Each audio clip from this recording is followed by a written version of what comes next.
Hey, welcome to Steph's world. The world according to Steph, and I think it's spiritual foundations. Oh, let me think now. Oh, I gotta fix this chair too. I'm a little. Oh, come on. Oh boy, I'm a little low, but that's okay. I think the dusk is okay. It's spiritual foundations. 58 or 59, not quite sure. I'll check. I'll know when I get done. But the point is that all the things that I talked about before have now been happening. My life is changing like life does. You know, when we're young, we just don't realize how much and how quickly things happen in our lives. And the good stuff happens and the not so good stuff happens. And we have to really think about all those things before we jump in and make those fast decisions. When we're young and we're teenagers and we're out of high school and we haven't gone to college really yet and we haven't made any serious decisions about where we're headed in our life yet, maybe we will, because that does happen.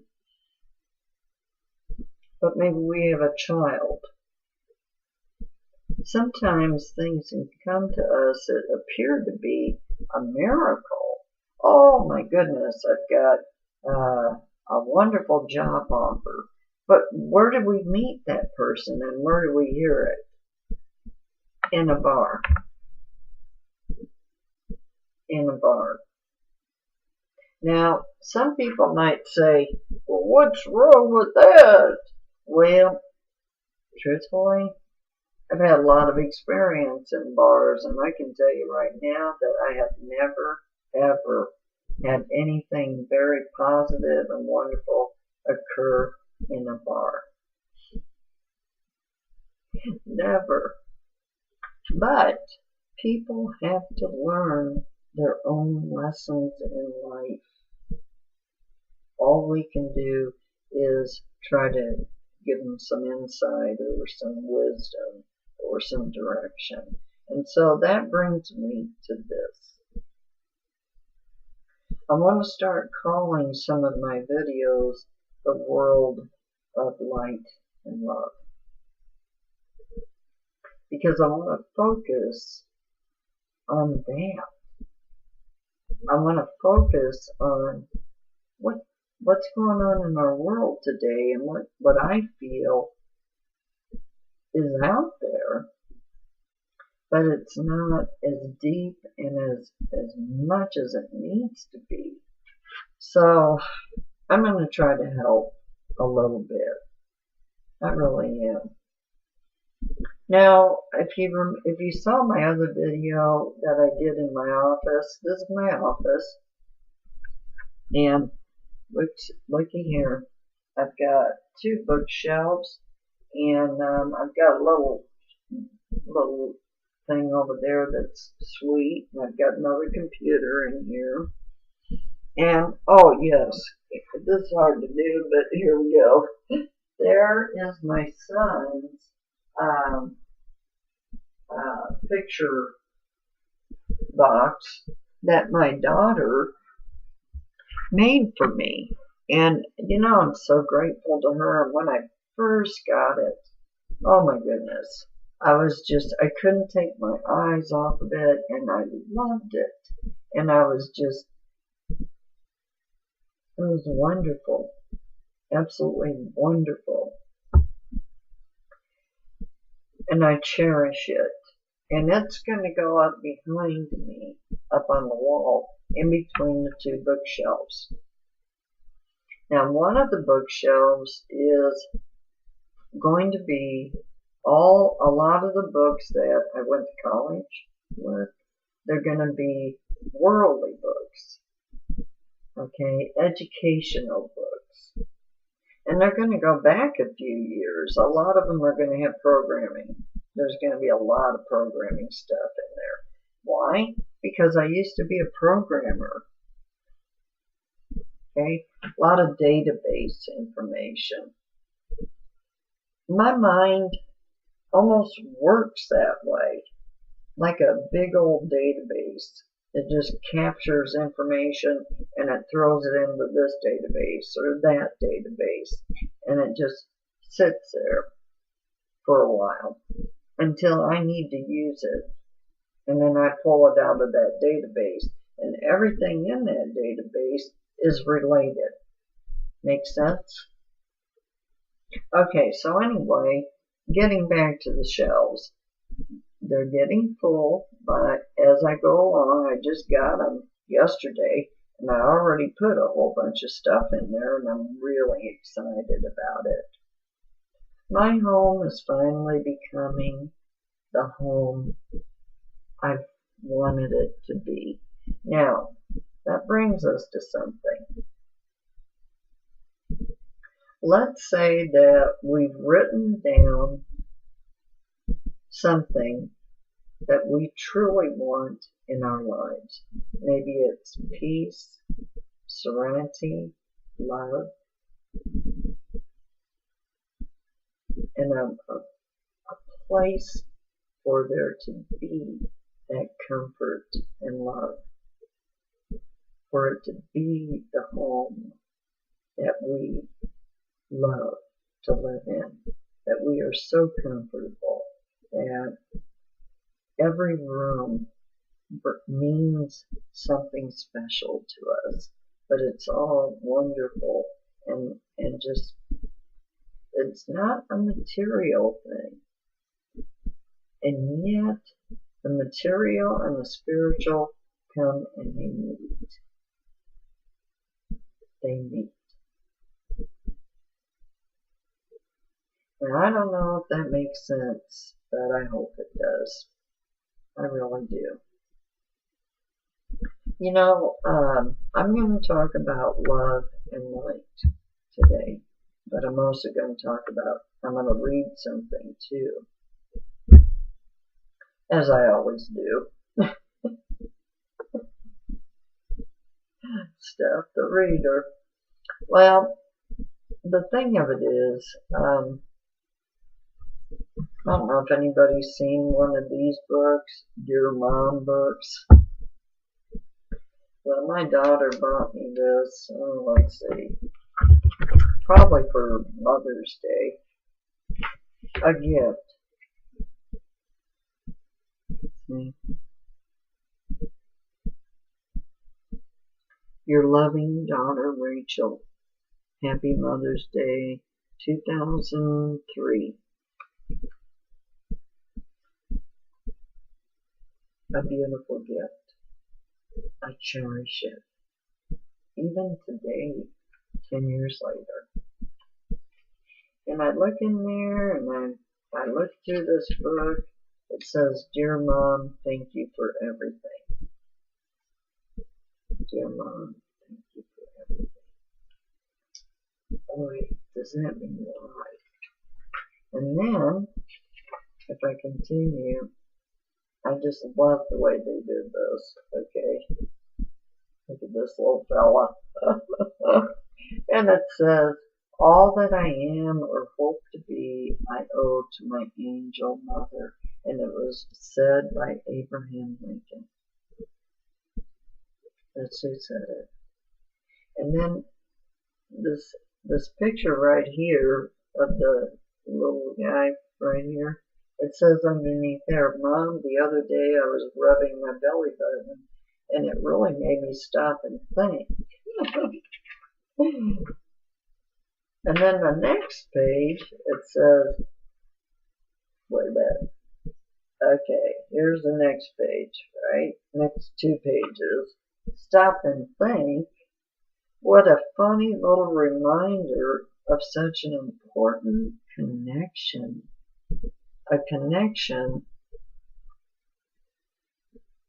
Look at that. See, they're all loving each other, and there's a little baby in there. A connection that reminds me of how I came to be. You know, it has a lot of things in here that are so loving and so precious. This is one of my favorite books. This right here is one of my favorite books. And the fact that my daughter gave it to me lovingly, and I know it was out of love, makes it even better. Thank you for everything. So, you know, I might not have given her everything, but I certainly gave her love. And there's always times in a relationship when it doesn't seem like that's love, or it doesn't seem like mom's giving enough or paying enough attention. But maybe mom has to live her life too.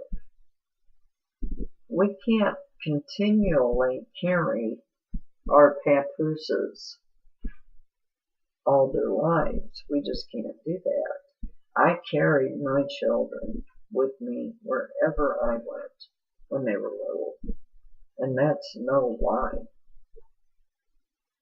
I tried not to have babysitters as much as I could, and a few times I had to, but I did everything in my power to make it possible so I didn't have to do that, and I'm so glad I did.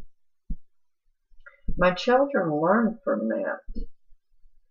My daughter Rachel didn't let hardly anyone take care of her children when she had them. And Rachel's the one that gave me this, by the way. I don't have any other daughters, I just have her.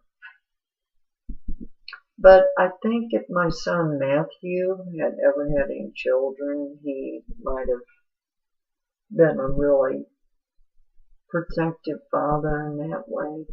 I really believe that. But he passed on. You know, he died for our country. I think I've mentioned that on several occasions. And he was 34 years old. And he died. He passed on. And he went into the light.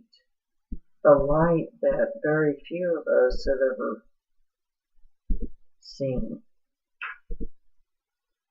Not really. We have to meditate very deeply to get to that light. And there's a way to do that. And I haven't even begun to try to teach that to you. I tried telling you about it, but I need to teach it to you. One of these days, we're going to have a session in Love and Light on how to get to the light. Now, you know, I've had this wonderful young woman working for me for the last month. Just wonderful. I just think everything of her. She is the sweetest thing imaginable. She's 19 years old, and she has a child, and he's almost 2 years old. And when I say working for me, what I really mean is we're working together. There are times when it's our time for me to work with her in a spiritual way. And then the other times she helps me go to the doctor. She helps me around the house. Those kind of things, because I have a lot wrong with me. An awful lot. And the more she's been working for me, the more she's beginning to realize just how difficult sometimes it can be to actually do this, to actually work for me. Oh, this seizure. They still haven't taken care of it. It's pretty serious now. I can barely move my thumb at all. But I live with it because I trust in my Creator to do what is good for me, to find the help that I need. I'm in a city right now that it's very difficult. It really is. And, I picked it out, but I didn't investigate it ahead of time. Didn't do my homework. Doing your homework before making big decisions is extremely important. Extremely. And much as I love and I'm at peace with where I'm at, I know today that maybe had I looked a little deeper, I might have been in a different place that had better doctors, and maybe I would have done things a little differently. But you know what? Everything is as it should be. So, with that said, I am living my life in this place, and I am going to be at peace and in harmony with me and my surroundings and the people who come in and out of my life. Have you ever noticed that though? That people come in and out of our lives. And they do. We're like ships that bump through the night. I think Shakespeare said that. But it is true. It really is. The only times I have seen that it's not so true, at least in this lifetime, and one of these days I'm going to talk about that too. But where that differs is a good example are my parents. My father is devoted to my mother, and I mean devoted. It's remarkable. It truly is. And it's a good thing. I mean, she needed a husband like that. She needed him. I'm not going to try to explain why, because I've been writing a book about it. Not just about them, but about a lot of things. And if it finally gets done, and I think once I get some of my other projects completed, the book will be done. I'm going to finish it. And that's going to be all about finding peace and serenity. That's what it really is all about. Now, if we are in harmony, our children will be in harmony. And if our children are in harmony, our grandchildren will be in harmony, right? That's the way, ideally, we would like to see things work out. Well, it doesn't always work that way. But I feel that if people like me who are older and maybe lived a little bit of life and who have learned a little bit on the spiritual side and on the physical side, what not to do sometimes and what to do sometimes, maybe we can help those young people become better parents, more wiser, more living in more harmony, understanding that God provides, my Creator. I'm not going to talk about God in the respect of everybody's God, okay? I don't do that, and there's a reason why. I don't go to church, but I am a very spiritual woman, I have a deep faith in God. Deep, deep faith. And my Creator has provided every single one of my needs at some point or another. Always my Creator has done that. Always. Now, what's really hard when you try to pass that on to younger people is that they truly have to live their own lives, of course, but that's the reason why I'm writing the book. Because if you read the book and then you look at your own life, you start to think, oh, wait a minute. Maybe I'm starting to do some of those things that didn't necessarily work for this person. It might click. We can always hope and love and light. When I meditate, and I try to do that as often as possible, every day would be ideal. It doesn't seem to always work every day for me. I have a few challenges in life, but the point is that I do it as often as I can.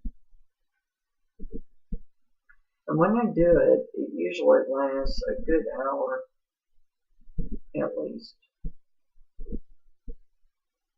And I actually go places during the meditation, but I'm always surrounded by the warmth of the light. And I like to think it's the light of God. Now, getting back to my Creator. I call God my Creator because, I believe in anything that came from God, from my Creator. Any holy book that is here today, I believe in. It doesn't matter what religion it is. A holy book is a book from God. We must honor and respect all holy books. They all teach us love. Have you ever looked and read that in there? That's what they teach. And they all talk about the light. Every one of them. Every one that I've read. I haven't read through all of them completely. That's one of my other objectives in my future. It's on my bucket list. But I feel that even if somebody's in one religion and they stick to their holy book, that's great. Because what I have discovered is that most of the holy books tell us much of the same thing. And they all want us to learn about peace and harmony and love and light. All of them. Just think about that a little bit. Now, I'm going to read again. This little thing right here, my tablet, it's got all kinds of books in it already. Now, some of them are out in my garage. They're actual books. I have all kinds of notes in one of them. They were notes that were given to me by my spiritual advisor. My spiritual advisor was about, I'm trying to think,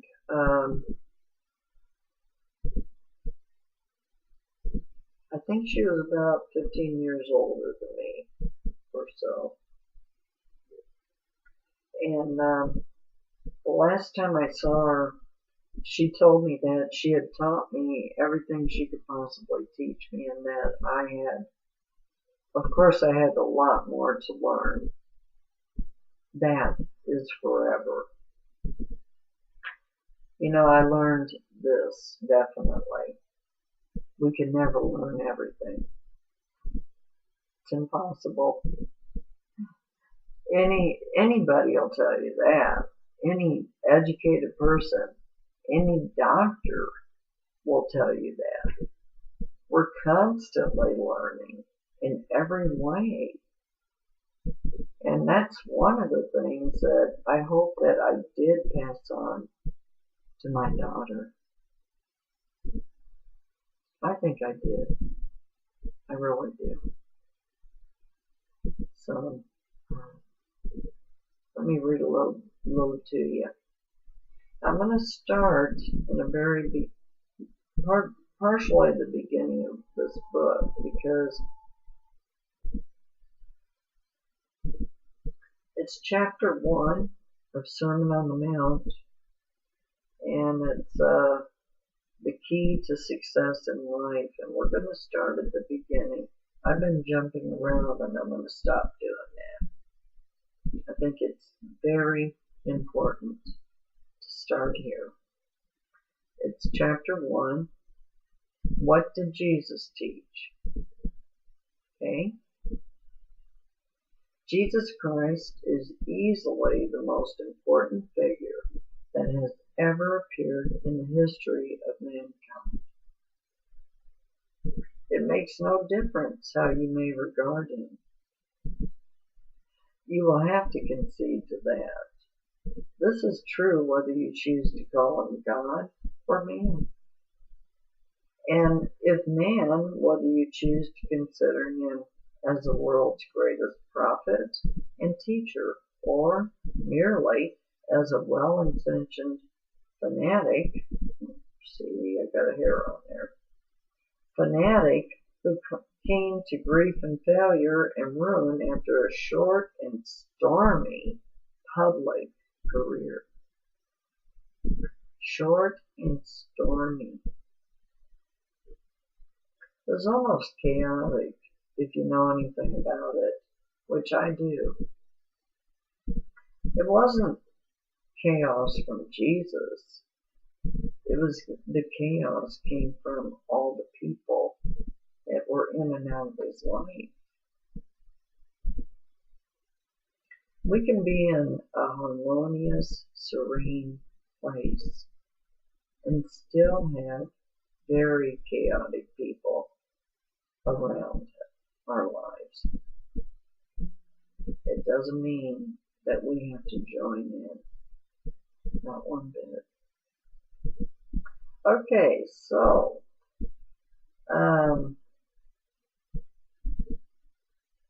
however you regard him, the fact will remain that the life and death of Jesus and the teachings attributed to him have influenced the course of human history more than those of any other man who has ever lived.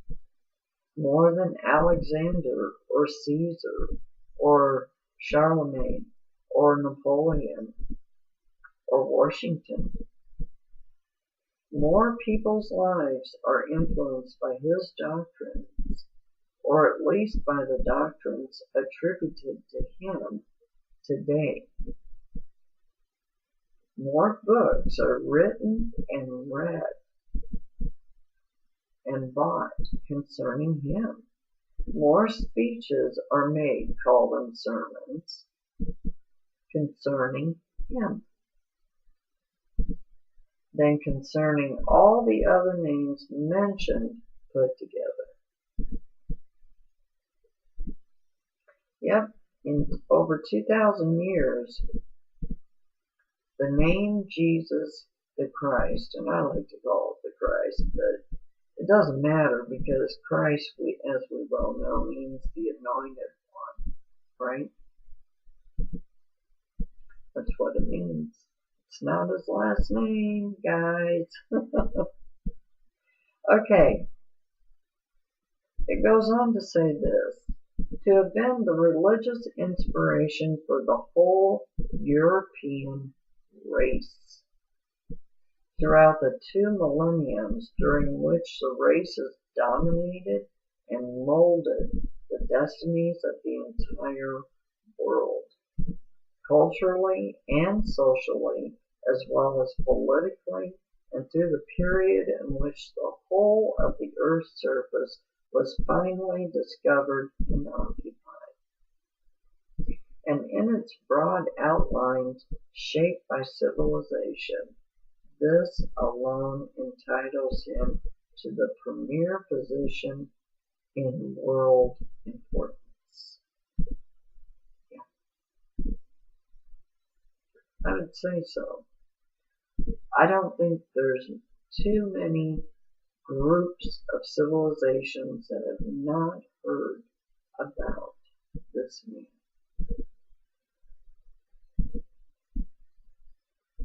There can hardly, therefore, be a more important undertaking than to inquire into the question of what Jesus really did stand for. This part's pretty important. What did Jesus teach? What did he really wish us to believe and to do? What were the objects that he really had at heart? And how far did he actually succeed in accomplishing these objects in his life and in his death?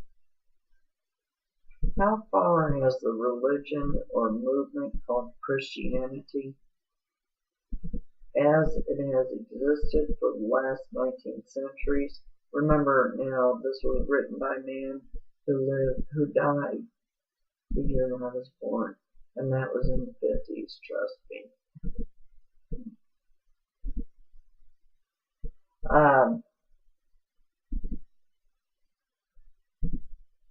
How far does a Christianity of today present his message to the world?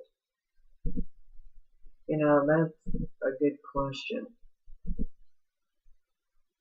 We must ask ourselves, are we truly still teaching what Jesus taught us?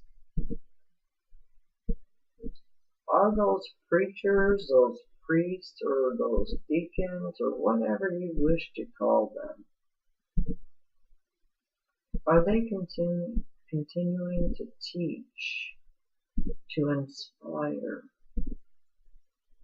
their flock? Are they doing that? Or do you feel inspired when you leave church? I would be asking myself that. Don't think I never went to church. I have. Trust me, I have. And I went to several very good churches that I really thought a lot of.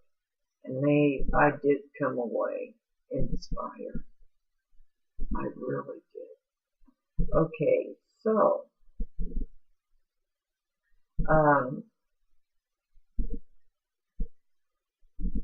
getting back to this. Okay, so if he should come back now, what would he say of the self-styled Christian nations in general? Oh, I would love to hear about it today. Wouldn't you? Yeah. Of the Christian churches in particular. Now, he mentions all the different Christian type churches, and I'm not going to get into all of them right now. Okay? We know pretty much what they all are. There's a lot of them out there, right? You have to ask yourself, why are there so many? You know? If they're all preaching the same thing, why do we have so many? I ask myself that a lot. I'm confused by it. Then they have names like fundamentalist and all different things. And it's like, please, come on. There's one Bible. How can we not study the message the same way? I'm confused by that. So anyway, let's get back to this. So he names off a whole bunch that were really popular back in the 1930s. Okay? Now he says, what did Jesus teach? This is the question which I have set myself to answer in this book. So he tells us now what this book is really all about. It's Sermon on the Mount, but it is much more. I propose to show that the message which Jesus brought has a unique value because it is the truth. And he puts truth in capital letters. Truth. Truth, if you've ever gone to my Google Plus website, you'll understand how important truth is to me. It's vitally important in every part of my life. Okay, so, and the only perfect statement of the truth and the nature of God and of man and of life and of the world and of the relationships which exist between them. And far more than this, we shall find that his teaching is not a mere abstract account of the universe, which would be of very little more than academic interest. But that if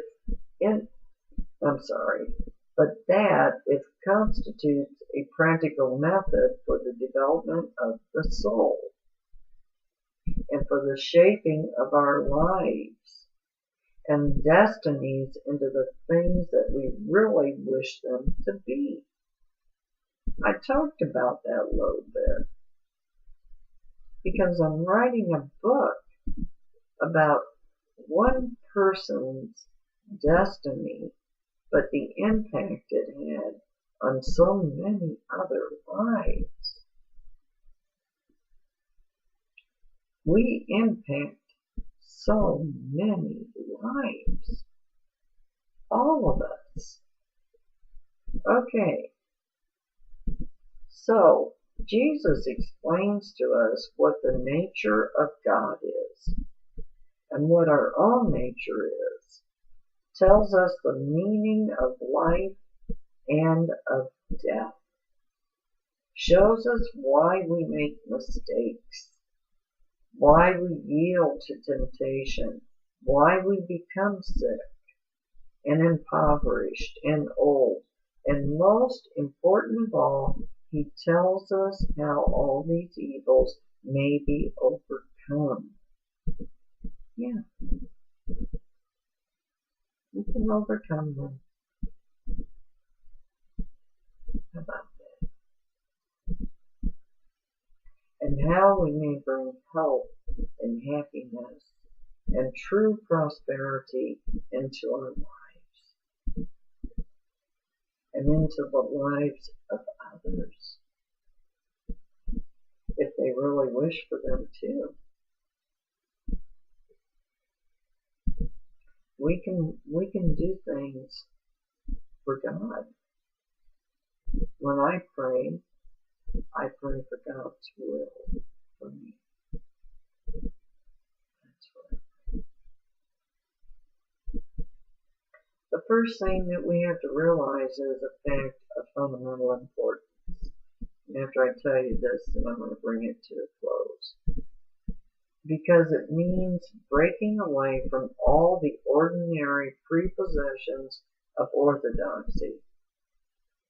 The plain fact is that Jesus taught no theology whatever. No religion whatever. None. This is vitally important. His teaching is entirely spiritual and metaphysical. Entirely.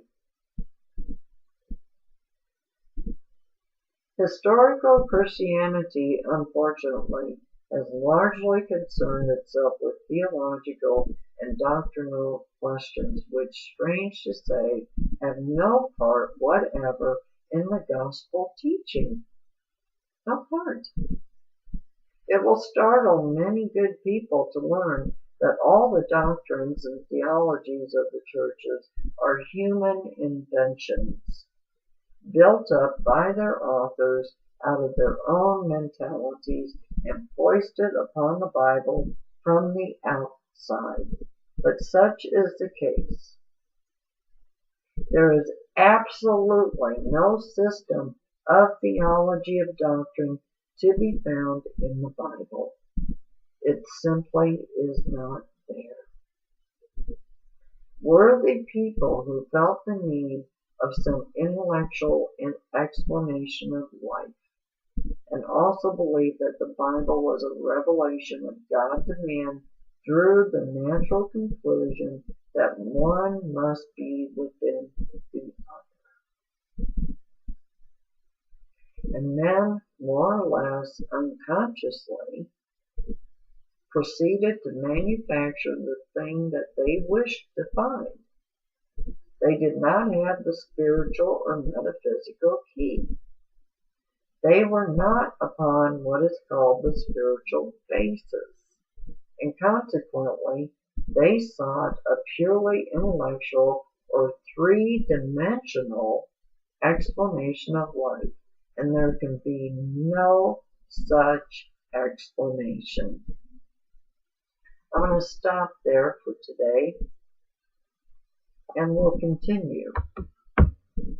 And I want to thank you all if you watch this. I know it's long, but I think it's worth it. And I wish you all love and light deeply, and plenty harmony in your life. Goodbye. I love you all.